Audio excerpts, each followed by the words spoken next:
আমি তুফান মুভিটা দেখে আসলাম and it makes me surprised. আমি যখন মুভিটা দেখতে যাচ্ছিলাম তখন আমার কাছে মনে হচ্ছিল যে হুদাই ওভার হাইপড, গিয়ে দেখবো যে যেই লাও সেই কদু, কিন্তু অ্যাকচুয়ালি এরকম না। এই মুভিটাকে আপনি পুষ্পা কিংবা কেজিএফ এর পাশে রাখতে পারবেন, যদিও ওই মুভিগুলা কেজিএফ বা পুষ্পা গুলা বিগ বাজেটের মুভি, কিন্তু এই মুভিটা রায়হান রাফি এত সুন্দর করে মেকিং করেছে। এখানে thrill, twist, emotion, action, dialogue, screenplay, direction, সমস্ত কিছু মানে এত সুন্দর করে করা যে আপনি স্ক্রিন থেকে আসলে সরে আসতে পারবেন না।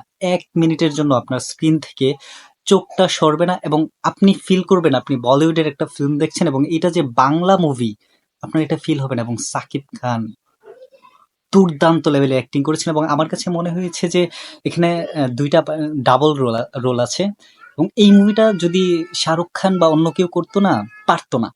অবভিয়াসলি এই লেভেলের অ্যাক্টিংটা করতেই পারতো না এবং যেইভাবে মুভিটার প্লটটা সৃষ্টি করেছে, অবভিয়াসলি এটা পার্ট 1 এবং এই মুভিতে আমরা জাস্ট প্রাইমারি স্টেজের ঘটনাগুলো দেখেছি। মূল মুভিটা শুরু হবে 2nd পার্ট থেকে এবং it is amazing. Bangla movie এই পর্যায়ে যেতে পারে বা এই পর্যায়ে পৌঁছে গেছে, এটা আমার ধারণাতেও ছিল না।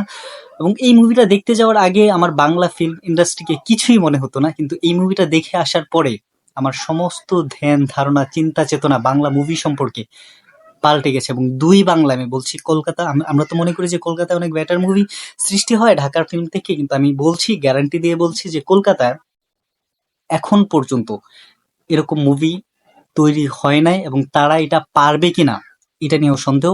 এবং তুফান মুভি আসলে একটা স্ট্যান্ডার্ড তৈরি করে ফেলেছে এবং পরবর্তীতে বাংলা ফিল্ম ইন্ডাস্ট্রিতে যে কটা মুভি রিলিজ হবে সবগুলোকে এই স্ট্যান্ডার্ড মেইনটেইন, মানে এটাকে একটা এক্সাম্পল হিসেবে দেখানো হবে যে তুফানের স্ট্যান্ডার্ড এইটা, বা আপনার মুভিটা ওই স্ট্যান্ডার্ডকে ছুতে পারে না বা পৌঁছাতে পারে না, এরকম একটা স্ট্যান্ডার্ড আসলে ওরা মেক করে দিচ্ছে। অ্যামেজিং একটা মুভি, আপনারা যারা দেখেন নাই গিয়ে দেখে আসতে পারেন। ধন্যবাদ।